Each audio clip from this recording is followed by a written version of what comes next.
Баршаңызға қайырлы күн, құрметті менің көрермендерім. Менің каналыма қош келдіңіздер.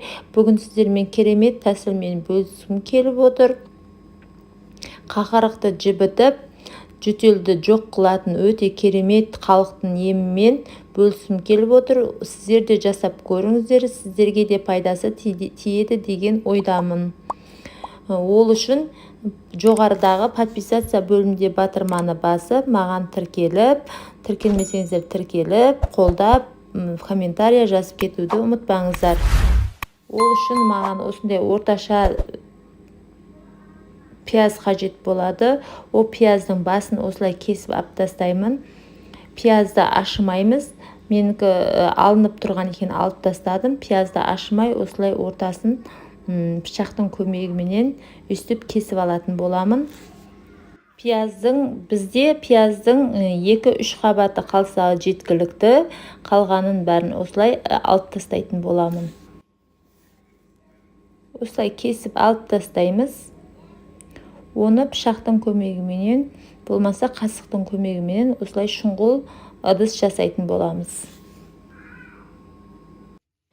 Менің видеом ұнаса, лайк басып, комментария жазып, тіркелмесеңіздер тіркеліп, осындай қазақша каналдардың дамуына аз да болса өз үлестеріңізді қоса кетіңіздер. Осылай қасықтың көмегіменен осылай алып тастасаңыздар болады. Пияздың 2 қабат, 3 қабаты қалса жеткілікті.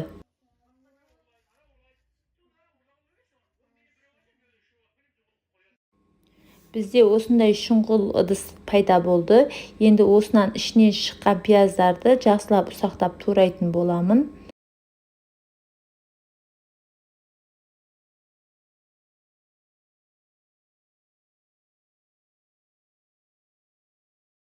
Осылай енді бізге бір сарымсақ қажет болады. Оны сыртын жақсылап ашып, ұсақтап тура жібереміз. Ол видеом түспей қалыпты. Енді осылай пиязға араластырып қосып жібердім. Енді имбир қажет болады. Имбирдің мен приправасын алдым. Енді таза имбир алсаңыздар да болады. Одан бір қасық қосып, осылай жақсылап араластыратын боламын. Осылай қоспамыздың бәрін жақсылап араластырып алатын боламын. Имбирдің өзі болатын болса, жақсылап ұсақтап тура жіберсеңіздер де болады. Енді осылай пиязымызды ішіне салатын боламыз. Осы қоспамызды жақсылап араластырып болғаннан кейін, пиязымыздың ішіне осылай салатын боламын. Осылай салмамызды осылай пияздың ішіне салатын боламыз, жартысына дейін. Енді ішіне таза табиғи бал салатын боламыз. Міндетті түрде табиғи бал пайдалансаңыздар болады. Өйткені нәтижесі өте жақсы болады табиғи балдың. Енді үстіне қалған салмамызды салатын боламыз. Енді осылай салмамыздың бәрін жақсылап салатын боламыз. Жақсылап нығыздап салып болғаннан кейін, оның үстіне тағы да табиғи балымыздан тағы бір шай қасықтан үстіне салатын боламыз.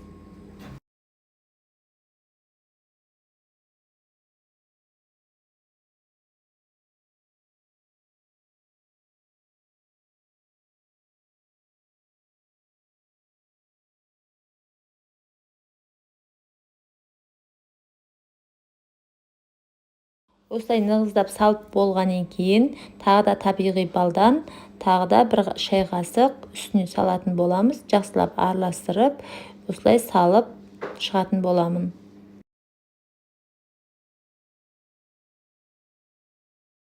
Енді осыны жақсылап салып болғаннан кейін 5-6 сағатқа тоңазытқышқа сап қойсаңыздар болады. Ішінде чесноктың, имбирдің бәрінің шырыны шығады. Содан кейін күніне 3-4 мәрте қолдансаңыздар болады. Бір шай қасықпен берсеңіздер, нәтижесі өте керемет. Осылай бетін жауып, тоңазытқышқа салып қойыңыздар 4-5 сағатқа. Шырыны шығып, өте керемет сироп дайын болды. Міне өздеріңіз көріп тұрғандай, өте нәтижесі керемет екен. Міндетті түрде жасап көріңіздер. Бір айта кететін жайт, балдыға аллергиясы бар адамдар қолданбағаны жөн. Сіздер де осылай жасап көріңіздер, сіздерге де пайдасы тиеді деген ойдамын. Менің видеом ұнаса, достар, лайк басып, комментария жазып, тіркелмесеңіздер тіркеліп, мені қолдап кетіңіздер. Қош сау болыңыздар.